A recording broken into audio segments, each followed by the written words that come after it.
Hello and welcome back to another episode of the Play Action Podcast presented by Warrior Student Media.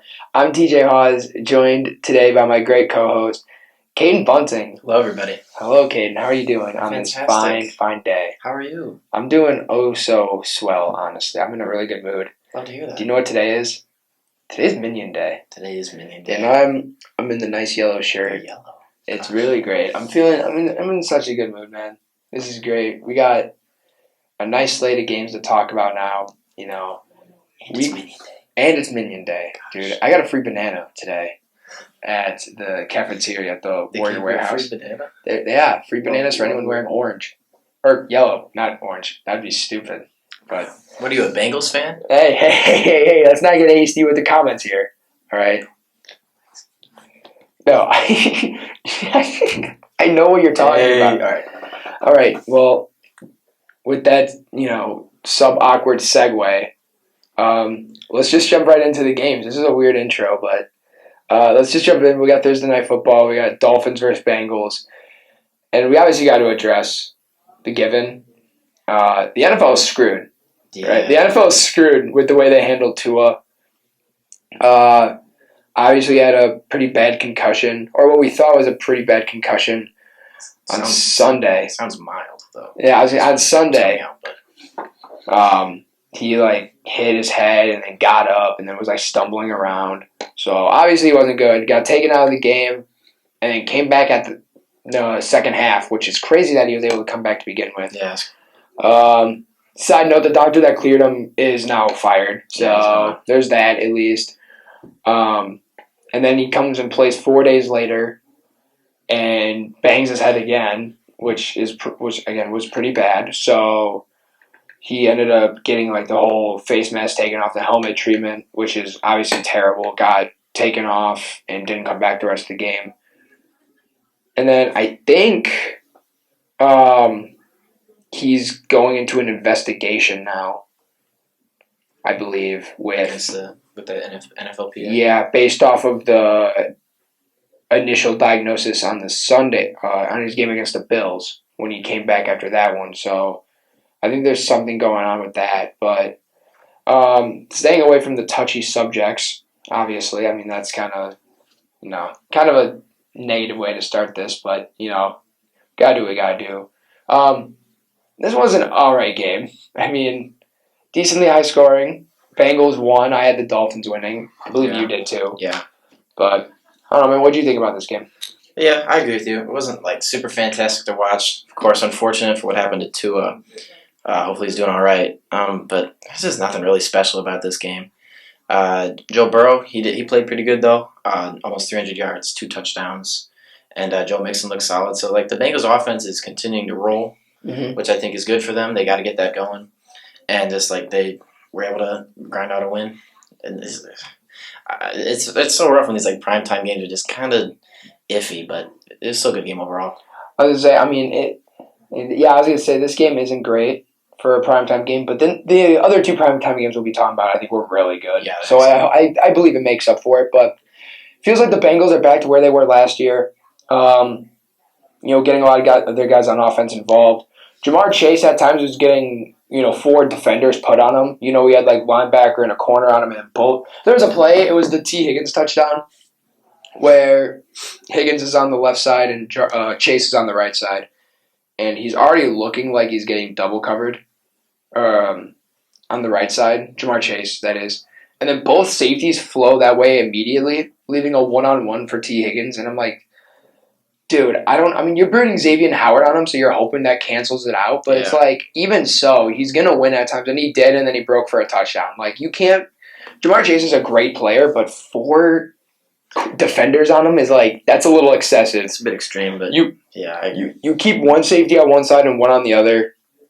You want to double team Higgins, you want to triple team Chase. I feel like that's just more effective if that's the scheme you're trying to go for. Yeah.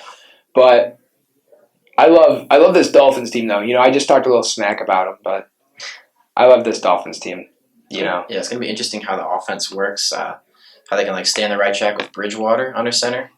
I'm a Teddy Bridgewater fan. He's been kind of knocked around the league. I like Teddy Two Gloves. Yeah, a lot of injuries, but hopefully he's able to succeed. I'm interested to see how the Dolphins react with that. Yeah, I mean, the offense seemed to work really well, even with Bridgewater in. I think Yeah, he Bridgewater, played good, yeah. as I say, he's a very similar quarterback to Tua in terms of athleticism and kind of, I would say, play style. So I think the transition isn't going to be terrible going forward.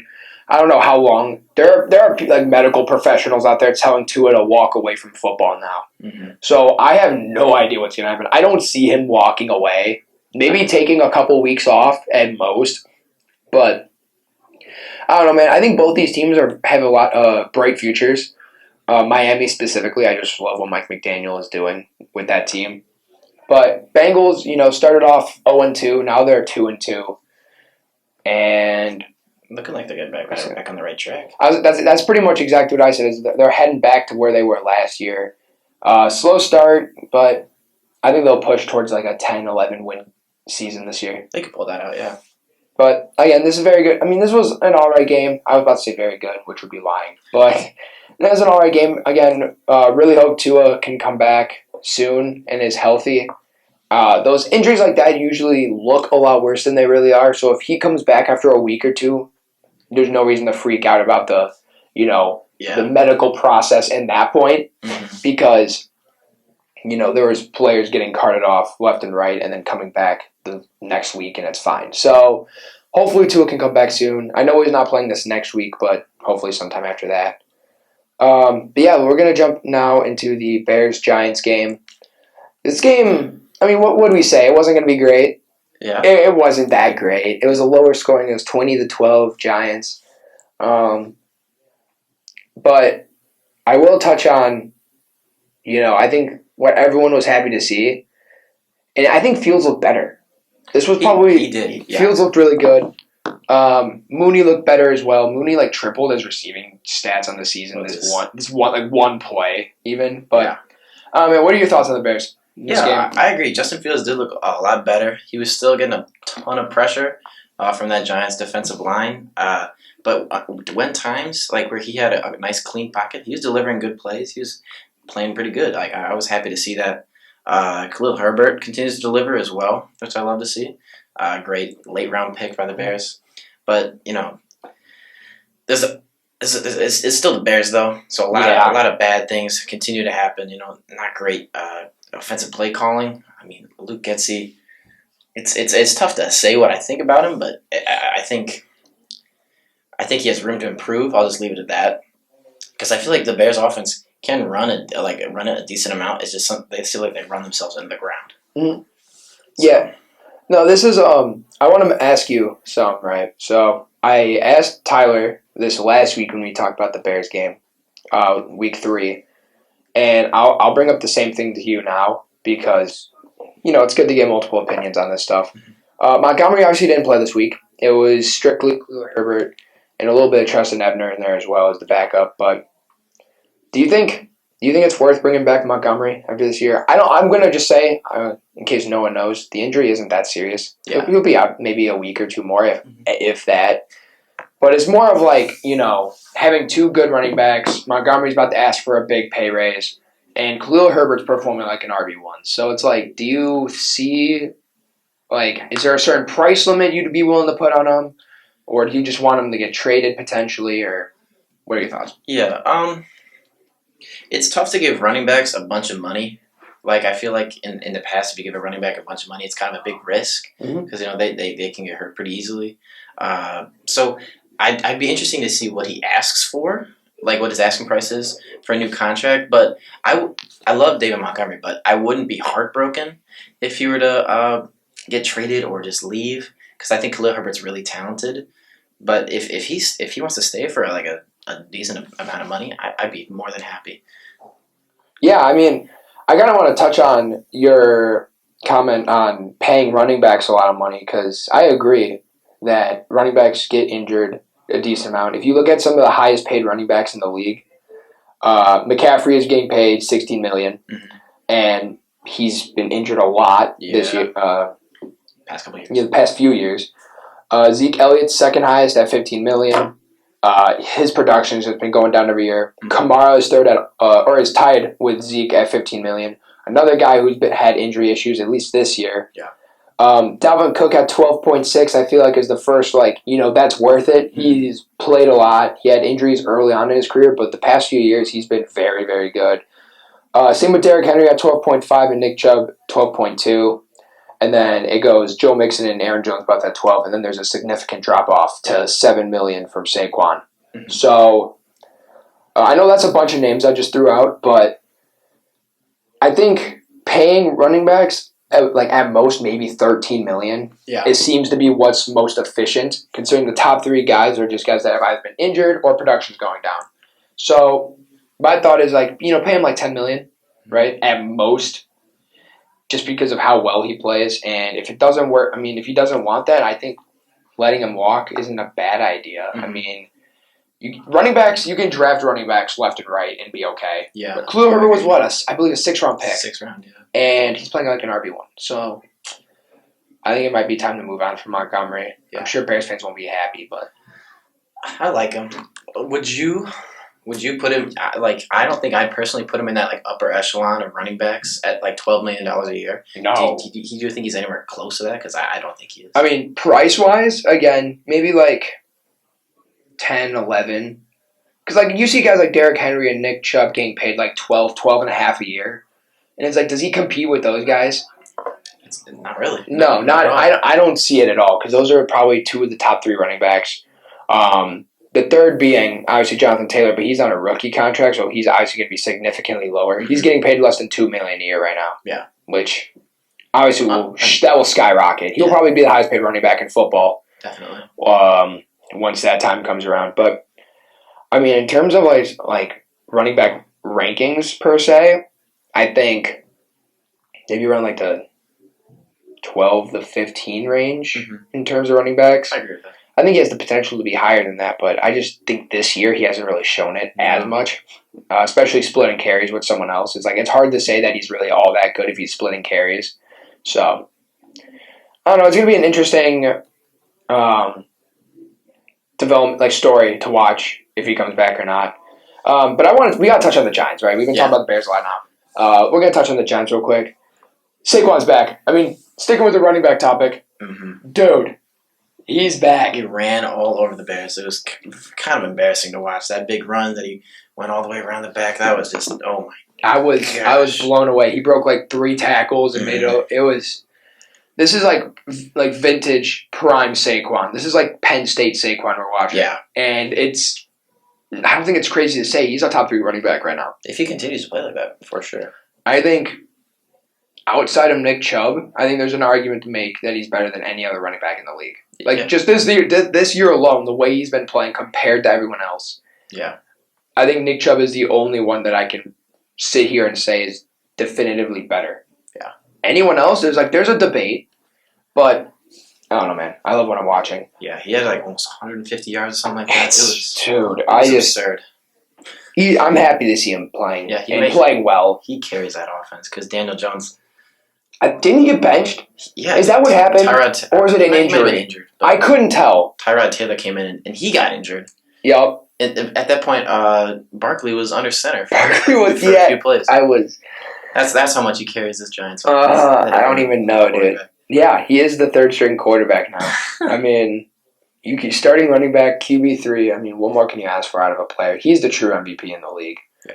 But, I do want to say, though, I think the Giants at 3-1 is an over... it doesn't really show how bad of... Not bad. They're not a bad team. Mediocre. But, yes, they're not a 3-1 team. Mm-hmm. They're not. I think the Bears sitting at 2-2 is honestly fair. From what I've seen out of them, they're playing pretty competitive in every game. Yeah. They're certainly doing better than I had expected. But, I don't know, it's going to be interesting to see how much, how many more games they'll continue to win. I'm sure they'll stay competitive in most. But, yeah, any final thoughts on the Bears before we jump into the next game? It's the same thing every week. It's the same thing. Same thing? That's what I'll leave it. That's what I'll leave it with. Does that mean you guys win next week? You won week 1, lost week 2, won week 3, lost week 4. I'd love if they just kept alternating wins. That'd be a great season. Honestly, compared to most Bears seasons. From what we've seen in the past, yeah, that might honestly be a bright spot. But, I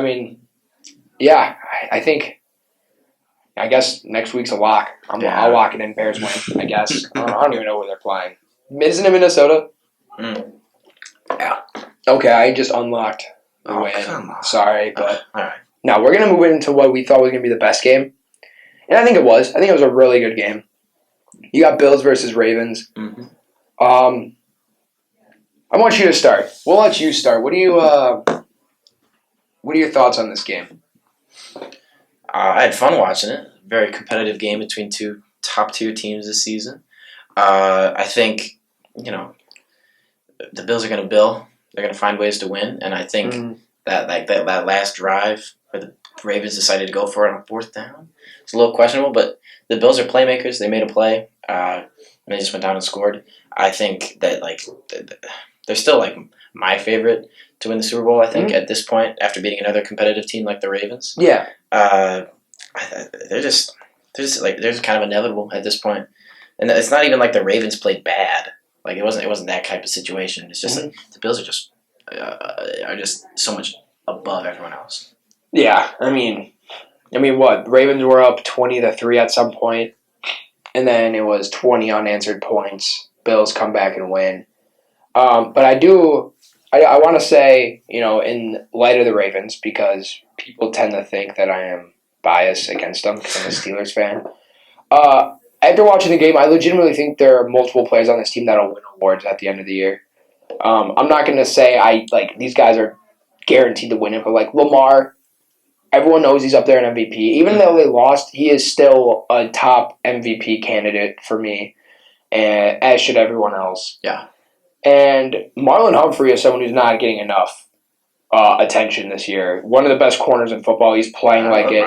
He had a bad year last year. He even came on to the public and said he was this is not who I am. This was a terrible year by me and I know it. Mm-hmm. And next year I'm going to come back and play great. I believe he has 2 interceptions on the year. I think he had 1 against New England last week.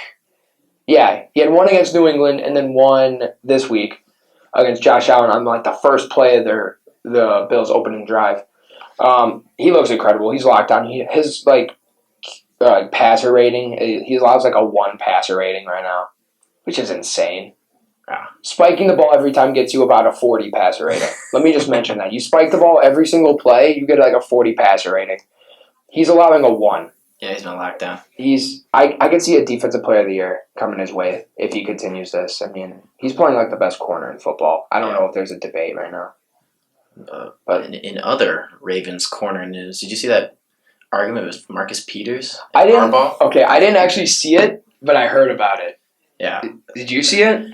Humphreys was obviously upset about what had happened on that last play there for the Ravens on offense. So he was barking at Harbaugh, and he just was going in on him. Had to be separated. Yeah. Harbaugh, he seems apologetic about everything that happened. A quote from an interview says, "I hope he still loves me." So hopefully they're on good terms, but that was heated for a second. I was gonna say I'll add on to that. A lot of people are saying Harbaugh should get fired now. Really? Because he in the past couple years has made a lot of questionable play calls towards the end of games. Feels like he gets a little too cocky, is what it is. Mm-hmm. Not going for a field goal, like you said, they went for it on 4th down towards the end of the game. You kick that field goal, that's an extra 3 points, and if everything else goes the exact same, you're going into overtime and have another chance of winning. Yeah. Last year, there were 2 separate games where they went for it, or I think they went for 2-point conversions instead of tying games, and didn't convert on either of them. Burnt them. One was against the Steelers, and maybe one was against Miami or Cleveland. I can't remember the other one, but I know one was against Pittsburgh because I was ecstatic when it happened, obviously, because they're stupid and didn't go for it or didn't kick the extra point. But according to Peters, he just doesn't feel like Harbaugh trusts him. I think is something I had seen where they just don't trust. He doesn't trust the defense enough. But I don't know. I think that's another thing to look out for. Maybe he gets fired. I don't see it. He's a really good coach. Yeah, that'd be an interesting way to mess up this pretty good Ravens season so far. As I say, it's going. I honestly think it's going. It's looking better than I had expected. Mm-hmm. They look like the best team in the AFC North, and I don't think that's hard to do right now. Pittsburgh looks terrible. Cleveland looks They're struggling. They don't even look terrible. Pittsburgh is the worst out of all of them. Yeah. Cleveland, not too far ahead. Cincinnati might be back. But Baltimore just looks like a playoff contender, Super Bowl kind of team. But although it wasn't high scoring, this game looked really good. I do want to make one quick comment about the Bills. I'd love to hear it. And that's they just need to keep consistency. Like you said, the Bills they'll find a way back to win. You can't do that. You can't do that every game where you're down multiple possessions. 3 scores, yeah. You can't be down 3 scores. Expect to come back and win. And that starts with a run game, I think. I think that's the issue they have. But again, 2 great teams. This could have been an AFC Championship preview. Honestly, it was that these are 2 great teams. So, I think it was a great game. Yeah. But we'll move on to the second primetime game. We got Sunday night. I think this was a great game. We got Chiefs versus Bucks. What do you got? We'll go back to you. I want you to go with this one first. What do you think about this game? Patrick Mahomes. Oh my goodness. Best quarterback in football. That was ridiculous. Oh my! How many plays he was able to create by just doing crazy Patrick Mahomes stuff. It was majestic watching him prance across the screen and just throw with his left hand, throw with his right hand. It was ridiculous. And I think this was definitely the Chiefs' offense was definitely the reason they won this game. Oh yeah, they were just it was unbelievable seeing them play like that. I had made a statement I think a week or 2 ago, saying that Allen is arguably the best quarterback in football. I'd like to apologize for anyone that was hurt by this statement, and I retract it. Mahomes is easily the best quarterback in football, and until further notice, I got a little overhyped on the Josh Allen, how well he was playing, and I still think he's I think he's the second best. Yeah. But Mahomes is so clearly the first. After a game like that. Oh man, this is a secondary that was probably one of the best in football. Yeah, the Buccaneers defense is scary. They looked like a peewee football team out there. They was. Oh man, I didn't watch the entire game, but I started watching I believe early second quarter, so I missed the most about the first quarter. But man, I saw all I needed to see. This team, they're on pace. The Chiefs are on pace to destroy any team they play. Mm-hmm. There might be a couple out there that can hold on to maybe I think Philly, right? Probably, yeah. I don't think that's the only NFC team because I don't know, dude. Bills will probably hold on to them. I'm sure that would be an amazing game. Baltimore probably can too. That's about it. Yeah. Dude, this Chiefs team is. I hate it, dude. I hate this Chiefs team. They just find ways to be good. It's so annoying, dude. Over the past few years, they just find a way to be good. The AFC dealt with a New England Patriots dynasty for 20 years. Mm-hmm. And I think every person who's a fan of any other AFC team was finally Brady's gone, the era's over, we're okay. And the Chiefs roll around. Right as soon as that era is ending, the Chiefs start. Yeah. And now we're here where they're going to be AFC Championship game every year. Win or lose doesn't matter. They're still making it far no matter what. Yeah. And it's just annoying. I agree with that annoying statement, but I'm glad it's Patrick Mahomes and not Tom Brady. That's true. Mahomes is a likable guy. Way more fun to watch Patrick Mahomes play football than Tom Brady. And even though, if you look at the stat sheet, Mahomes doesn't look like it was an incredible game, but he outplayed Brady. He is one of the players that doesn't show up on the stat sheet nearly as much as he should. If there was a stat that showed how many yards you ran in the pocket in a game, Mahomes would be in the thousands. Yeah, dude, it's just he's scrambling around I remember I know the play you're talking about too. They were on the goal line and it was a pass and he dropped back, went to pass it, and then ran out to the side and basically made it to the sideline, the right sideline, and stepped up to run, juked back and jump shot. Just threw a jump shot pretty much, yeah. And hit Clyde Edwards-Helaire for a touchdown pass. And I'm dude, what are you doing? How are you even a person? It's incredible. It's magical. There's a reason they're paying him $500 million. $500 million. Yeah. I thought you said $500,000. Oh, Sorry. No. Yeah, he's in a $500,000 No, check. 500. No, yeah, I was like, yeah, I'd take a $500,000 check. Would you? Oh, yeah. Or would you take a $500 million check? You got me there. See? Yeah, exactly. And that's Mahomes right there. But, you mentioned Brady about a couple minutes ago, but this Bucs team, I don't know. It's tough to. I agree. It's tough to speculate on this team. I think they're worse than last year. I think that's safe to say.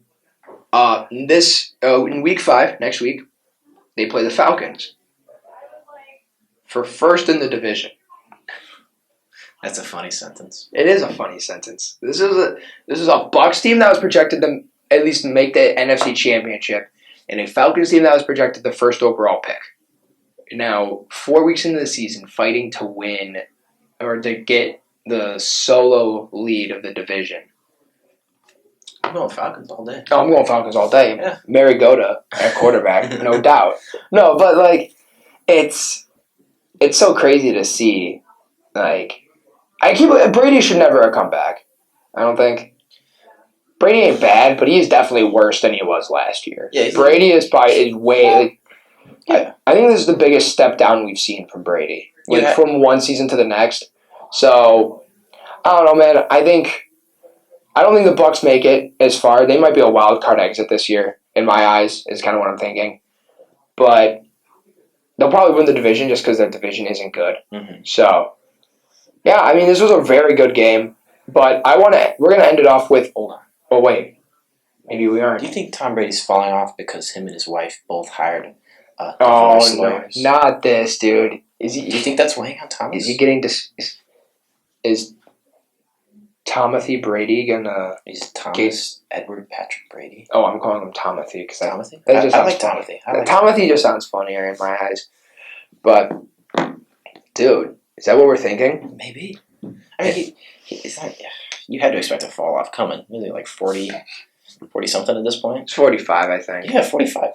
Go home. Be with your kids. Be 45. He's like, no, because he spent like a month and a half with his kids, and was like, I gotta come back. I gotta come back. There's a reason they're high divorce. I dated that month and a half. I can't stand these kids. I gotta come back to football. He'll be playing until they're officially divorced, which that might be a few more years. He'll be 50.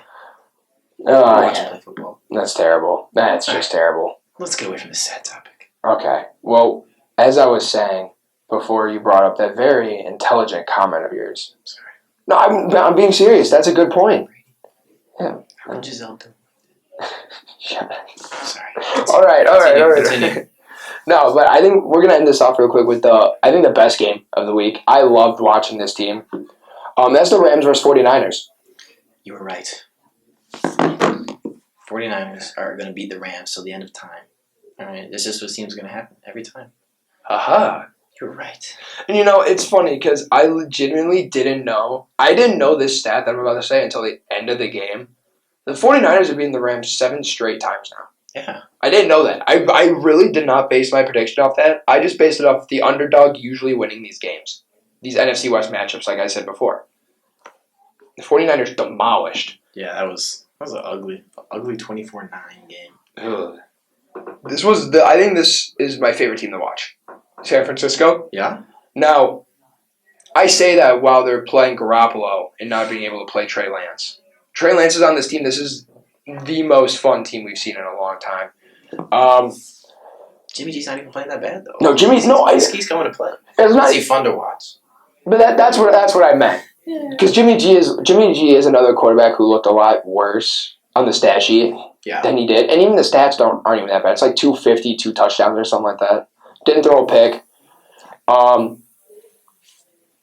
But this is, I don't know, dude. I'm a little upset. I'm a little upset about this game. You're upset about this game? Yeah, George Kittle didn't really do much. He didn't seem to be a part of the game plan. Yeah. He only had like 2 receptions or something like that. I'm a little angry. Deebo Samuel stepped up, though. Deebo Samuel he got that dog in him, man. I saw some that said in this game alone, he went from 43rd in yards after catch to 3rd, like in the league. Yeah. And I'm like, dude, that's insane. Cooper Kupp, if we're talking about receivers, 14 receptions this game for over, like, it was like 120 some. Yeah, 14. You want to talk about a player with that dog in him? It's Cooper Kupp. It's Cooper Kupp. Plays the game the right way. Got a lot of grit. Sneaky athleticism in there. I mean, he is sneaky athletic, though. Like, would you look at that guy and be like, oh, yeah, that's a wide receiver, an NFL wide receiver? If you saw him pass on the street and you didn't know Cooper Kupp? No, probably not. He looks at a bar or something. Like, he looks like a what are those called? Oh.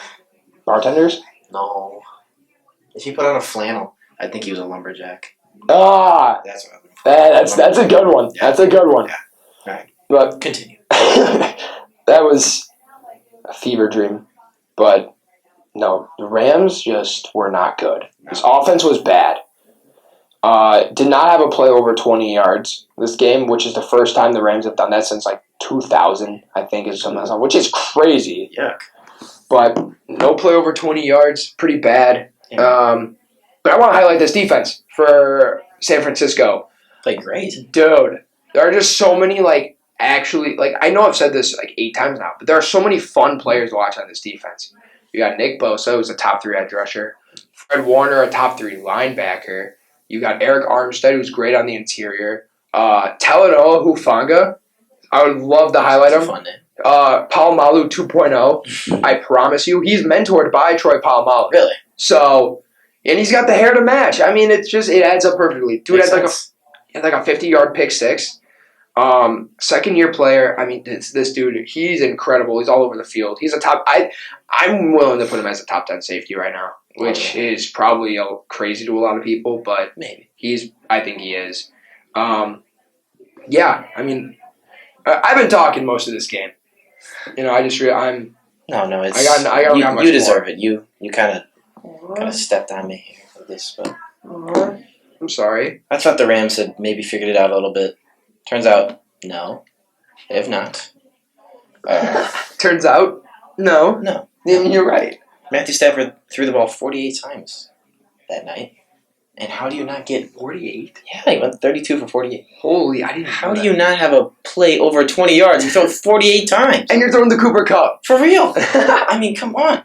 So they just, like you said, 49ers defense looked really good. Rams just couldn't figure it out. Yeah. So I think the Rams are just the 49ers, like little kids. They're just their sons. You know what I did? I projected the Rams to go 7-10 this year. I did. I said 7-10. 7-10? And that's the Super Bowl winners going, really? 2 games under 500. You lose the first game, and I'm like, ooh, I'm a genius. And then they win the next 2, and I'm like, maybe I'm not as much of a genius as I thought. But they really look like a sub-500 team. They look like a middle-of-the-pack team right now. And they might not go all the way to 10, they won't go all the way down to 10 losses, I don't think, anymore. But I think it's going to be like 8-9, 9-8 this year. Yeah. They might barely squeak in the playoffs, but I don't know, man. When the highlight of the Rams team this night was tackling a dude who was, throwing a gender reveal smoke grenade, that's not a good thing. Forgot about that. Oh. That was the highlight for me. When I think of this, the Rams, is that's what I thought It's of. the best play they had all night. It was. And Bobby Wagner just the best play of Bobby Wagner's season so far. What happened to Bobby? Age. Why would he leave Seattle? Gosh. Because they cut him. I miss you, Bobby. Yeah, You're not a Seattle fan. I like Bobby Wagner. Okay, but he's still playing. Yeah, but he's on the Rams. Does that look stupid? Is that what you mean? It does look stupid. Okay, if that's what you meant, then I get it. It does look a little stupid. Yeah. Gosh. But I don't know, man. Miss you, Bobby. Yeah, you got any last thoughts on this? On any of these games, actually, before we sign off here? Bears winning the Super Bowl next season. Okay, see, I don't want lies. I don't want lies on the podcast. I want none. All right? All right, fine, I'll admit it. Okay, Kenny Pickett MVP. All right, so... We only tell the truth at this podcast. I just wanted to highlight real quick. Kenny Pickett got the start in the second half of the Steelers game, and he's now the starter next week as well. I'm in a great mood, man. That's what I needed to see, was Kenny Pickett starting. Didn't he throw a pick on the first pass? He only threw 3 interceptions this game in one half, okay? Shut up. All right, fine, I'll give him a little. Fine. No, none of them were his fault, dude. Okay, watch the tape. Watch the tape. Watch the tape. Fine. You'll see. Not his fault. Maybe a little bit, but like not even mostly his fault. Okay, so then can we agree on a Bears-Steelers Super Bowl next year? Yeah. All right, here. Shake on it. Shake on it. All right. I don't know if you guys heard that. You heard it here first. All right. Bears Steelers Super Bowl. If that does not come true, TJ and I will shave our heads. That is not. I did not shake on that. I did not shake on that. He shook. No. I'm going to end it off here now. All right. So that's going to do it for this episode of the Play Action Podcast, presented by Warrior Student Media. Oh, there you go. I love that. I'm TJ Haws. He's Caiden Bunting. We'll see you in the next one. Bye, everybody.